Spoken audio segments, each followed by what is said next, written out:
বাংলাদেশকে একটি কল্যাণমূলক রাষ্ট্র হিসেবে প্রতিষ্ঠা করতে চায় প্রধানমন্ত্রী। প্রধানমন্ত্রীর ভারত সফরের আগে অনুকূল পরিবেশ চায় ঢাকা, পররাষ্ট্র মন্ত্রণালয়। হারিকেন লালার প্রভাবে হাওয়াইয়ে বিদ্যুৎ বিচ্ছিন্ন, হাজারো মানুষ, প্রাণহানির শঙ্কা। স্বাগত জানাচ্ছি আশা হোম কেয়ার প্রাইম নিউজ আয়োজনে। আপনাদের সাথে আছি আমি শাকিলা রুম্পা। এতক্ষণ শিরোনাম দেখছিলেন, এবারে বিস্তারিত। ছোটবেলায় আমাকে রেখে মা যখন কাজে যেতেন তখন তার দুশ্চিন্তার শেষ ছিল না, আর এখন আমার সেই অবস্থা। চিন্তা নেই, আপনার পাশে আছে আশা লেক্সা। যুক্তরাষ্ট্রের হাওয়াই দ্বীপপুঞ্জের কাছাকাছি পৌঁছেছে হারিকেন লালা। প্রবল ঝোড়ো হাওয়া ও ভারী বৃষ্টিপাতের প্রভাবে বিদ্যুৎ বিচ্ছিন্ন হয়ে পড়েছে রাজ্য জুড়ে 40,000-এর বেশি গ্রাহক। আর যুক্তরাষ্ট্রের জাতীয় হারিকেন কেন্দ্র সতর্ক করেছে প্রাণহানির ঝুঁকি নিয়ে। বিস্তারিত ডেস্ক রিপোর্টে। শনিবার হাওয়াইয়ের কাছাকাছি পৌঁছায় হারিকেন লালা। এতে সবচেয়ে বেশি প্রভাবিত হয়েছে বিগ আইল্যান্ড ও মাউই কাউন্টি। বিদ্যুৎবিহীন অবস্থায় দিন কাটাচ্ছেন সেখানকার হাজারো বাসিন্দা। poweroutage.com ওয়েবসাইটের তথ্য অনুযায়ী স্থানীয় সময় শনিবার দুপুর 2:14 পর্যন্ত হাওয়াইয়ে বিদ্যুৎবিহীন ছিলেন 42,889 জন গ্রাহক, যাদের মধ্যে বিগ আইল্যান্ডে 31,792 জন এবং মাউই, লানাই ও মোলাকাই দ্বীপ নিয়ে গঠিত মাউই কাউন্টিতে 7,302 জন।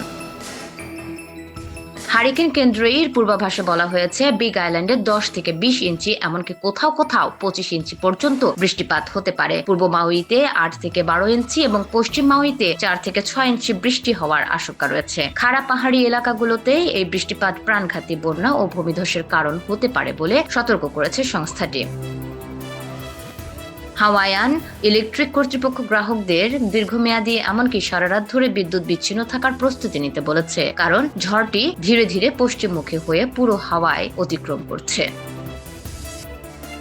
যুক্তরাষ্ট্রের জাতীয় হারিকেন কেন্দ্র জানিয়েছে লালার সর্বোচ্চ স্থায়ী বাতাসের গতিবেগ পৌঁছেছে ঘন্টায় 75 মাইলে, যা একে ক্যাটাগরি 1 হ্যারিকেনের মর্যাদা দিয়েছে। বিগ আইল্যান্ডের সর্বোচ্চ চূড়া মাউনা কেয়ায় অবস্থিত আবহাওয়া কেন্দ্র দুপুর জুড়ে ঘটনায় 100 মাইলেরও বেশি বেগে বাতাস রেকর্ড করেছে, যদিও সমুদ্রপৃষ্ঠের কাছাকাছি এলাকায় বাতাসের গতি তুলনামূলক কম ছিল। সতর্কতা স্বরূপ হাওয়াই পরিবহন বিভাগ হিলো আন্তর্জাতিক বিমানবন্দর বন্ধ করে দিয়েছে এবং ওনার, এলিসন ও নিজুকা আন্তর্জাতিক বিমানবন্দরও দুপুর 2টা থেকে বন্ধের ঘোষণা দিয়েছে। এছাড়া হাওয়াই আইল্যান্ড, মাউই কাউন্টি ও কাওয়াইয়ের বাণিজ্যিক সমুদ্র বন্দরগুলোও বন্ধ রাখা হয়েছে। ATV USA news desk. কানাডার অভিবাসন নীতি ক্রমশ কঠোর হয়ে ওঠার মধ্যে এবার আলবার্টা প্রদেশের প্রিমিয়ার ড্যানিয়েল স্মিথ স্পষ্ট বার্তা দিলেন আন্তর্জাতিক শিক্ষার্থীদের উদ্দেশ্যে। তিনি বলেন, স্টাডি ভিসা কোনো স্থায়ী সুযোগ নয়, বরং সাময়িক একটি বন্দোবস্ত মাত্র। আর যাদের নির্ধারিত সময় শেষে স্থায়ী বসবাসের অনুমতি মেলেনি, তাদের উচিত নিজ নিজ দেশে ফিরে যাওয়া। বিস্তারিত ডেস্ক রিপোর্টে। কানাডার অভিবাসন নীতি ক্রমশ কঠোর হয়ে ওঠার মধ্যে এবার আলবার্ট প্রদেশের প্রিমিয়ার ড্যানিয়েল স্মিথ স্পষ্ট বার্তা দিলেন আন্তর্জাতিক শিক্ষার্থীদের উদ্দেশ্যে। স্টাডি ভিসা কোনো স্থায়ী সুযোগ নয়, বরং সাময়িক একটি বন্দোবস্ত মাত্র। আর যাদের নির্ধারিত সময় শেষে স্থায়ী বসবাসের অনুমতি পিআর মেলেনি, তাদের উচিত নিজ দেশে ফিরে যাওয়া। সামাজিক যোগাযোগ মাধ্যম এক্সে দেওয়া এক পোস্টে স্মিথ লেখেন, শিক্ষার্থী ভিসা কানাডায় পড়াশোনার জন্য একটি সাময়িক নথিমাত্র। শুরু থেকেই এই বিষয়টি স্পষ্ট ছিল বলে দাবি করেন তিনি। আলবার্ট কলেজ বিশ্ববিদ্যালয়গুলো মূলত প্রদেশের নিজস্ব শিক্ষার্থীদের সেবা দেওয়ার জন্যই প্রতিষ্ঠিত হয়েছিল বলে মন্তব্য করেন তিনি বলেন, শিক্ষা অর্জন শেষে সেই অর্জিত জ্ঞান নিয়ে নিজ দেশে ফিরে জীবন গড়াই স্বাভাবিক নিয়ম।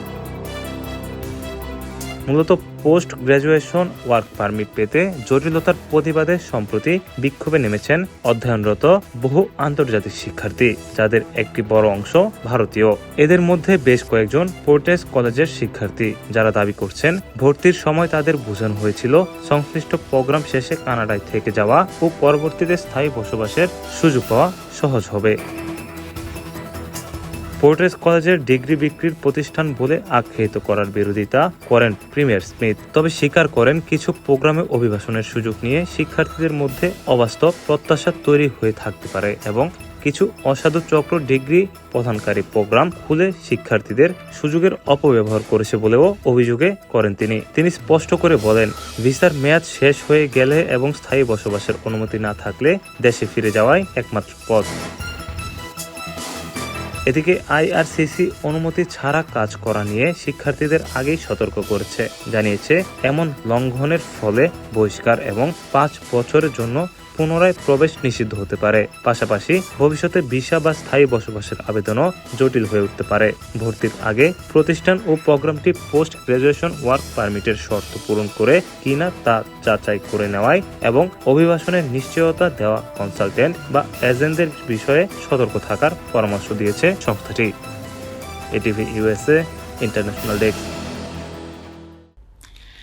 নিউ জার্সি স্টেটের সাউথ জার্সিতে ধর্মীয় আবহ, গীতি, নৃত্য ও সাংস্কৃতিক পরিবেশনার মধ্য দিয়ে শনিবার 15 আগস্ট অনুষ্ঠিত হয়েছে বর্ণাঢ্য কৃষ্ণলীলা। নিউ জার্সি থেকে সুব্রত চৌধুরীর রিপোর্ট।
এবার ছোট্ট একটা বিরতি নিচ্ছি, ফিরে এসে থাকছে 1 বছরেও মিলবে না বিদ্যুৎ গ্যাস সংকটের সমাধান, বললেন অর্থমন্ত্রী। ব্যস্ততার কারণে বাবা মার সঠিক যত্ন নিতে পারছিলাম না, তারপর সন্ধান পেলাম আশা হোম কেয়ারে। আশা হোম কেয়ার, ভালোবাসার পরশে প্রবীণদের পাশে।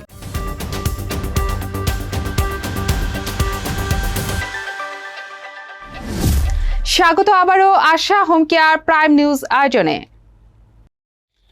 প্রধানমন্ত্রী তারেক রহমান বলেছেন, মানুষের জীবনমান উন্নয়নে জনকল্যাণমুখী বিভিন্ন কর্মসূচি বাস্তবায়নের মাধ্যমে সরকার বাংলাদেশকে একটি কল্যাণমূলক রাষ্ট্র হিসেবে প্রতিষ্ঠা করতে চায়। কিশোরগঞ্জের পাকুন্দিয়া উপজেলার মির্জাপুর চেয়ারম্যান বাড়িঘাট এলাকায় পুরাতন ব্রহ্মপুত্র নদে মাছের পোনা অবমুক্ত করার পর এক জনসমাবেশে বক্তব্যকালে প্রধানমন্ত্রী এসব কথা বলেন। তিনি বলেন, সরকারের লক্ষ্য হচ্ছে আগামীতে একটি কল্যাণমূলক রাষ্ট্র প্রতিষ্ঠা করা। সেজন্য জনগণের কল্যাণে নানা পদক্ষেপ গ্রহণ করা হয়েছে। উপস্থিত জনসাধারণের উদ্দেশ্যে প্রধানমন্ত্রী বলেন, এখানে হাজার হাজার মানুষ সমর্থন দিয়ে বলেছেন যে এই পরিকল্পনাগুলো যদি বাস্তবায়িত হয় তাহলে বাংলাদেশের মানুষ উপকৃত হবে। তিনি বলেন, সরকার দেশ ও জনগণের স্বার্থের বাইরে কোনো কাজ করবে না। বিদ্যুৎ ও জ্বালানি খাতে আগের সরকারের অপরিকল্পিত বিভিন্ন পদক্ষেপের সমালোচনা করে প্রধানমন্ত্রী বলেন, এসব পদক্ষেপ বর্তমান সংকট তৈরিতে ভূমিকা রেখেছে। আগামী 27 আগস্ট জাতীয় সংসদের পরবর্তী অধিবেশন শুরু হবে। সেখানে সরকার আগামী 10 বছরে দেশের বিদ্যুৎ সমস্যা সমাধানের পরিকল্পনা তুলে ধরবে। প্রধানমন্ত্রী তারেক রহমানের সফরের আগে ভারতকে বরং অনুকূল পরিবেশ তৈরির তাগিদ দেওয়া হয়েছে বাংলাদেশের পক্ষ থেকে। রোববার এক সংক্ষিপ্ত ব্রিফিংয়ে প্রধানমন্ত্রী ভারত সফর নিয়ে সফরের এমন অবস্থান তুলে ধরেন পররাষ্ট্র মন্ত্রণালয়ের মুখপাত্র AKM শহীদুল করিম। বাংলাদেশ সরকার চাইছে প্রত্যর্পণ চুক্তির মাধ্যমে জুলাই অভ্যুত্থানে ক্ষমতাচ্যুত হয়ে ভারতে আশ্রয় নেওয়া শেখ হাসিনাকে এবং ইনকিলাব মঞ্চের আহ্বায়ক ওসমান হাদির সন্দেহভাজন হত্যাকারীদের যেন ফেরত পাঠায় ভারত। তিনি জানান, বাংলাদেশ এবং ভারতের কর্মকর্তারা প্রধানমন্ত্রী তারেক রহমানের ভারতে একটি দ্বিপাক্ষিক সফরের সম্ভাবনা নিয়ে গত কয়েক সপ্তাহ ধরে একে অপরের সঙ্গে যোগাযোগ করছেন। তবে সম্প্রতি দিল্লিতে শেখ হাসিনার প্রকাশ্য মতবিনিময়ের ফলে এই প্রক্রিয়াটি বিঘ্নিত হয়েছে, যিনি মানবতা বিরোধী অপরাধের জন্য আন্তর্জাতিক অপরাধ ট্রাইব্যুনাল কর্তৃক দোষী সাব্যস্ত হয়েছেন। শহীদুল করিম বলেন, আমরা এই বিষয়ে আমাদের অবস্থান স্পষ্ট করেছি। আমরা মনে করি যে এই সফরের জন্য একটি অনুকূল পরিবেশ তৈরি করা প্রয়োজন। এই লক্ষ্যে আমরা ভারতীয় কর্তৃপক্ষকে অনুরোধ করেছি যেন তারা শেখ হাসিনা এবং অন্যান্য পলাতক অপরাধীকে প্রত্যর্পণে আমাদের অনুরোধের ব্যাপারে দ্রুত ব্যবস্থা নেন। রাষ্ট্রপতি নির্বাচনে বাংলাদেশ জাতীয়তাবাদী দল বিএনপি মনোনীত প্রার্থী মির্জা ফখরুল ইসলাম আলমগীর এবং জামায়াতে ইসলামী নেতৃত্বাধীন 11 দলীয় ঐক্যের প্রার্থী কর্নেল অবসরপ্রাপ্ত অলি আহমদ বীর বিক্রমের মনোনয়নপত্র বৈধ হিসেবে গ্রহণ করা হয়েছে। রাজধানীর আগারগাঁও নির্বাচন ভবনে রাষ্ট্রপতি নির্বাচনের প্রধান নির্বাচনী কর্মকর্তা প্রধান নির্বাচন কমিশনার AMM নাসির উদ্দিন যাচাই বাছাই শেষে তাদের মনোনয়নপত্র বৈধ হিসেবে গ্রহণ করেন। মনোনয়নপত্র যাচাই বাছাইয়ের সময় প্রধান নির্বাচন কমিশনার AMM নাসির উদ্দিনের সাথে বিএনপির পক্ষে একটি দলীয় স্থায়ী কমিটির সদস্য ডক্টর আব্দুল মঈন খানের নেতৃত্বে একটি প্রতিনিধি দল সাক্ষাৎ করলে তিনি তাদের জানান, রাষ্ট্রপতি নির্বাচনে বিএনপি মনোনীত প্রার্থী মির্জা ফখরুল ইসলাম আলমগীর মনোনয়নপত্র সঠিক হিসেবে গ্রহণ করা হয়েছে। এর আগে 11 দলীয় ঐক্যের প্রার্থী ডক্টর অলি আহমদ বীর বিক্রমের পক্ষে একটি প্রতিনিধি দল CECর সঙ্গে সাক্ষাৎ করেন। সাক্ষাৎ শেষে তারা জানান, লিবারেল ডেমোক্রেটিক পার্টির চেয়ারম্যান কর্নেল অবসরপ্রাপ্ত অলি আহমেদের মনোনয়নপত্র বৈধ হিসেবে গ্রহণ করা হয়েছে। আগামী 20 আগস্ট গণপ্রজাতন্ত্রী বাংলাদেশের রাষ্ট্রপতি নির্বাচন অনুষ্ঠিত হবে। এই নির্বাচনে রোববার সকাল 11টা থেকে মনোনয়নপত্র যাচাই বাছাই শুরু হয়। বিদ্যুৎ ও গ্যাস সংকট নিরসনে অন্তত 2 বছর সময় লাগবে বলে জানিয়েছেন অর্থ ও পরিকল্পনা মন্ত্রী আমির খসরু মাহমুদ চৌধুরী। রোববার রাজধানীর শাহবাগে হোটেল ইন্টারকন্টিনেন্টালে America Bangladesh chambers of commerce আয়োজিত এক সেমিনারে প্রধান অতিথির বক্তব্যে তিনি কথা বলেন। মন্ত্রী বলেন, বিদ্যুৎ ও গ্যাস নিয়ে বর্তমানে যে সংকট চলছে তা মূলত অতীত থেকে চলে আসা সমস্যা বলে তিনি স্বীকার করেন। তবে দুর্ভাগ্যজনকভাবে এই সংকট 6 মাস বা 1 বছরের মধ্যে সমাধান করা সম্ভব নয় বলে জানান তিনি, বরং এর জন্য সর্বনিম্ন 2 বছর সময় প্রয়োজন হবে বলে মন্তব্য করেন। বিদ্যুৎ ও গ্যাস ছাড়া অর্থনীতি এগিয়ে যেতে পারে না উল্লেখ করে তিনি আশ্বস্ত করেন, সরকার দ্রুততম সময়ের মধ্যে এই সংকট সমাধানে কাজ করছে এবং এ ক্ষেত্রে কোনো সময় নষ্ট করা হচ্ছে না। গ্যাস সংকট মোকাবেলায় ভাসমান LNG টার্মিনাল ও স্থলভাগে স্টোরেজ সুবিধা বিষয়গুলো চূড়ান্ত করার প্রক্রিয়া চলছে জানিয়ে তিনি বলেন, শিগগিরই এ বিষয়ে বিস্তারিত জানানো হবে।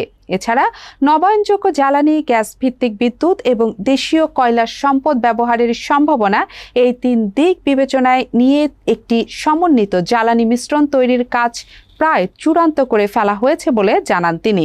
যথাসময়ে বিদ্যুৎ ও গ্যাস খাতে বড় ধরনের ইতিবাচক পরিবর্তন দেখা যাবে বলে আশাবাদ ব্যক্ত করেন অর্থমন্ত্রী। দেশের 7টি জেলায় সন্ধ্যার মধ্যে ঘন্টায় সর্বোচ্চ 60 কিলোমিটার বেগে দমকা অথবা ঝোড়ো হাওয়া সহ বৃষ্টি ও বজ্রসহ বৃষ্টি হতে পারে বলে আশঙ্কা করেছে আবহাওয়া অধিদপ্তর।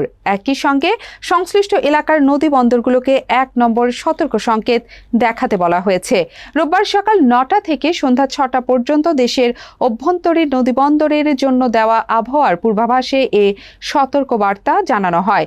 বিজ্ঞপ্তিতে বলা হয়েছে, খুলনা, বরিশাল, পটুয়াখালী, নোয়াখালী, কুমিল্লা, চট্টগ্রাম ও কক্সবাজার অঞ্চলের উপর দিয়ে দক্ষিণ অথবা দক্ষিণ পূর্ব দিক থেকে ঘন্টায় ৪৫ থেকে ৬০ কিলোমিটার বেগে অস্থায়ীভাবে দমকা বা ঝোড়ো হাওয়া বয়ে যেতে পারে। সেই সঙ্গে এসব এলাকায় বৃষ্টি অথবা বজ্রসহ বৃষ্টিপাতের সম্ভাবনা রয়েছে।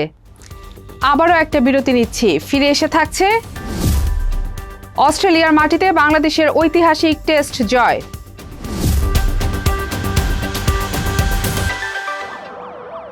আমি যদি মিথ্যে বলতাম তাহলে আমার ছেলেটা কি শিখত? বাবা সব সময় সাদাকে সাদা এবং কালোকে কালো বলে। সাপ্তাহিক সাদা কালো, আমরা সাদাকে সাদা, কালোকে কালো বলি।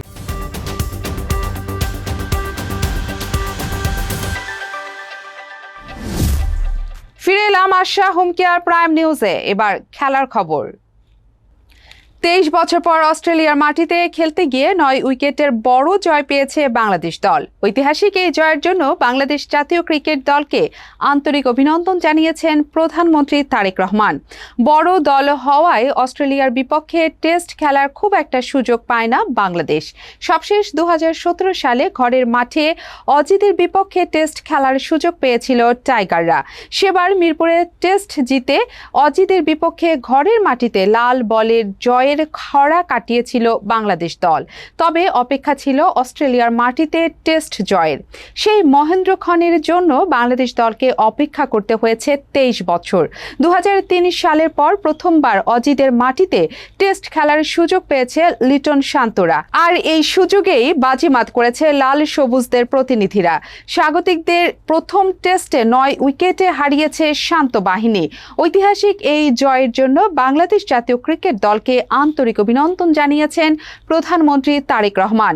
ম্যাচ শেষ হওয়ার পর প্রধানমন্ত্রী বাংলাদেশ দলের খেলোয়াড়দের সঙ্গে ভিডিও কলে কথা বলেন এবং ঐতিহাসিক জয়ের জন্য তাদের অভিনন্দন জানান।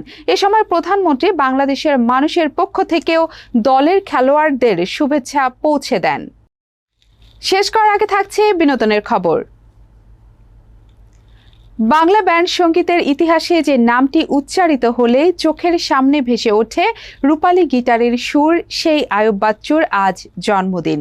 1962 সালের 16 আগস্ট চট্টগ্রামে জন্ম নেওয়া এই শিল্পী বেঁচে থাকলে আজ পা রাখতেন 64 বছরে। কিন্তু 2018 সালের 18 অক্টোবর মাত্র 56 বছর বয়সে হঠাৎ থমকে যায় তার সুরের যাত্রা। বিস্তারিত থাকছে টেস্ট রিপোর্টে। বাংলা ব্যান্ড সঙ্গীতের ইতিহাসে যে নামটি উচ্চারিত হলেই চোখের সামনে ভেসে ওঠে রূপালী গিটারের সুর, সেই আয়ুব বাচ্চুর আজ জন্মদিন। 1962 সালের 16 আগস্ট চট্টগ্রামে জন্ম নেওয়া এই শিল্পী বেঁচে থাকলে আজ পা রাখতেন 64 বছরে। কিন্তু 2018 সালের 18 অক্টোবর মাত্র 56 বছর বয়সে হঠাৎ থমকে যায় তার সুরের যাত্রা। রক্ষণশীল পরিবারে বেড়ে ওঠা এই তরুণ কিশোর বয়সেই বেছে নিয়েছিলেন গিটারের সঙ্গী করে জীবনের পথ চলা। আর সেই সিদ্ধান্তই তাকে পরিণত করেছিল বাংলাদেশের সর্বকালের সেরা গিটারিস্টদের একজনে। মাত্র 16 বছর বয়সে সঙ্গীত জীবনে পা রাখেন আয়ুব বাচ্চু।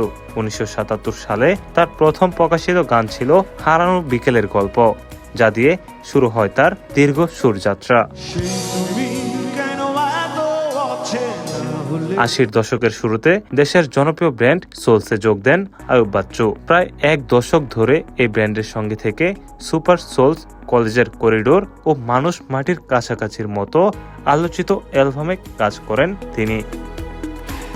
সোলসে থাকা অবস্থাতেই 1986 সালে প্রকাশিত হয় তার প্রথম একক অ্যালবাম রক্তগোলাপ। 1991 সালের 5 এপ্রিল সোলস ছেড়ে নিজের ব্র্যান্ড গঠন করেন আয়ুব বাচ্চু। নাম দেন লিটল রিভার ব্যান্ড, যা পরবর্তীতে পূর্ণাঙ্গ রূপ পায় লাভ রানস ব্লাইট বা সংক্ষেপে LRB নামে। 1992 সালে প্রকাশিত হয় LRBর প্রথম অ্যালবাম, যা বাংলা ব্যান্ড সঙ্গীতের ইতিহাসে এক নতুন অধ্যায়ের সূচনা করে। এরপর একে একে প্রকাশিত হয় সুখ, তবুও, ঘুমন্ত শহরে, ফেরারি মন, স্বপ্ন, আমাদের বিস্ময়, মন চাইলে মন পাবে, অচেনা জীবন, মনে আছে নাকি সেই, স্পর্শ এবং যুদ্ধ। একের পর এক অ্যালবাম দিয়ে তিনি জয় করেন কোটি শ্রোতার হৃদয়, হয়ে ওঠেন বাংলার রক গানের কিংবদন্তি। 2018 সালের 18 অক্টোবর হঠাৎ করেই সবাইকে কাঁদিয়ে চির ঘুমে চলে যান আইয়ুব বাচ্চু। তার মৃত্যুতে শুধু সঙ্গীতাঙ্গন নয়, সুখে ভাসে গোটা জাতি।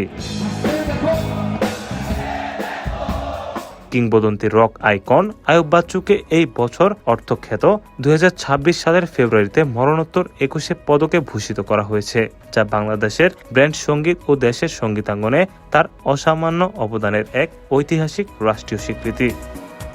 এটিভি ইউএসএ, বিনোদন ডেস্ক। হলিউডের এই প্রজন্মের অন্যতম সেরা অভিনেত্রী জেনিফার লরেন্স গতকাল 15 আগস্ট পা রাখলেন 36-এ। মাত্র 36 বছর বয়সে ঝুলিতে পুরে ফেলেছেন অস্কার, গোল্ডেন গ্লোব, বাফটার মতো মর্যাদাপূর্ণ সব পুরস্কার। কেন্টাকির ছোট এক শহরের মেয়ে থেকে আজ তিনি গোটা বিশ্বের পরিচিত মুখ, যার সম্পদের পরিমাণ ছাড়িয়ে গেছে 2000 কোটি টাকা। জেনিফার লরেন্স সম্পর্কে আরও বিস্তারিত থাকছে বিনোদন ডেস্কের রিপোর্টে। হলিউডের এ প্রজন্মের অন্যতম সেরা অভিনেত্রী জেনিফার লরেন্স 15 আগস্ট পা রাখলেন 36 বছরে। মাত্র 36 বছর বয়সে ঝুলিতে পুরে ফেলেছেন অস্কার, গোল্ডেন গ্লোব, বাফটার মতো মর্যাদাপূর্ণ সব পুরস্কার। কেন্টাকির ছোট এক শহরের মেয়ে থেকে আজ তিনি গোটা বিশ্বের পরিচিত মুখ, যার সম্পদের পরিমাণ ছাড়িয়ে গেছে 2000 কোটি টাকা। 1990 সালের 15 আগস্ট যুক্তরাষ্ট্রের কেন্টাকির লুইসভিলে জন্ম নেওয়া জেনিফার শ্রেডার লরেন্সের শৈশব কেটেছে বেশ দুরন্তভাবে। ঘোড়ায় চড়া থেকে শুরু করে ফিল্ড হকি, বাস্কেটবলে সমান সক্রিয় ছিলেন তিনি। তবে মাত্র 14 বছর বয়সে নিউ ইয়র্কে বেড়াতে গিয়ে ঘটনাচক্রে এক প্রতিভা অন্বেষকের নজরে পড়ার পরই বদলে যায় তার জীবনের গতিপথ। ক্যারিয়ারে প্রথম বড় মোড় আসে 2010 সালে ডেবরা গ্র্যানিক পরিচালিত উইন্টার্স বোন ছবিতে দরিদ্র পরিবারের কিশোরী চরিত্রে অভিনয় করে সেরা অভিনেত্রী বিভাগে অস্কার মনোনয়ন পান জেনিফার। তখন বয়স মাত্র 20। এরপর 2012 সালে দ্য হাঙ্গার গেমসের ক্যাটনিস এভারডিন চরিত্রে অভিনয় করে তিনি হয়ে ওঠেন বিশ্ব তারকা। একই বছর মুক্তি পাওয়া সিলভার লাইনিংস প্লেবুক ছবিতে অভিনয়ের জন্য 2013 সালের অস্কারের সেরা অভিনেত্রীর পুরস্কার জেতেন জেনিফার। বয়স তখন মাত্র 22। অস্কারের ইতিহাসে এই বিভাগে তিনি দ্বিতীয় সর্বকনিষ্ঠ বিজয়ী, আর 1990-এর দশকে জন্ম নেওয়া প্রথম অভিনয় শিল্পী হিসেবে অস্কার জেতার রেকর্ডও গড়েন তিনি।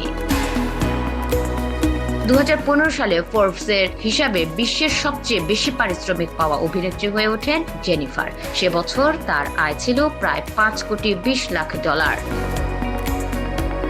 2014 সালের ব্যক্তিগত ছবি হ্যাক হয়ে অনলাইনে ছড়িয়ে পড়ার ঘটনার শিকার হন জেনিফার, যাকে তিনি নিছক ছবি ফাঁস নয় বরং গোপনীয়তার উপর গুরুতর আক্রমণ হিসেবে বর্ণনা করেন। এরপর থেকে নিজের ব্যক্তিগত জীবনকে সব সময় প্রচারের আলো থেকে দূরে রাখার চেষ্টা করেছেন তিনি। 2019 সালে শিল্পকর্ম বিক্রেতা কুক মারোনিকে বিয়ে করেন জেনিফার। 2022 ও 2025 সালে তাদের ঘরে জন্ম নেয় 2 সন্তান, যাদের ঘিরেই এখন জেনিফারের জীবনের বড় অংশ আবর্তিত হচ্ছে। আসছে নভেম্বরে the hunger games sunrise on the reaping ছবিতে আবারও ক্যাটনিস চরিত্রে ফিরছেন জেনিফার। বর্তমানে তার মোট সম্পদের পরিমাণ আনুমানিক $16 কোটি, বাংলাদেশি মুদ্রায় যা প্রায় 2000 কোটি টাকার কাছাকাছি। এটিভি ইউএসএ, বিনোদন ডেস্ক। আশা হোম কেয়ার প্রাইম নিউজ শেষ করার আগে শিরোনামগুলো আরও একবার। বাংলাদেশকে একটি কল্যাণমূলক রাষ্ট্র হিসেবে প্রতিষ্ঠা করতে চায় প্রধানমন্ত্রী। প্রধানমন্ত্রীর ভারত সফরের আগে অনুকূল পরিবেশ চায় ঢাকা, পররাষ্ট্র মন্ত্রণালয়। হারিকেন লালার প্রভাবে হাওয়াইয়ে বিদ্যুৎ বিচ্ছিন্ন, হাজারো মানুষ, প্রাণহানির শঙ্কা। এতক্ষণ আশা হোম কেয়ার প্রাইম নিউজ আয়োজনে আমাদের সাথে থাকার জন্য ধন্যবাদ। এটিভি ইউএস দেখতে ডাউনলোড করুন অ্যাপ, চোখ রাখুন এটিভি ইউএস এর ফেসবুক পেজ ও ইউটিউব চ্যানেলে। থাকুন এটিভি ইউএস এর সাথে, থাকুন সংবাদে, সংস্কৃতিতে, বিশ্বজুড়ে বাঙালিয়ানায়।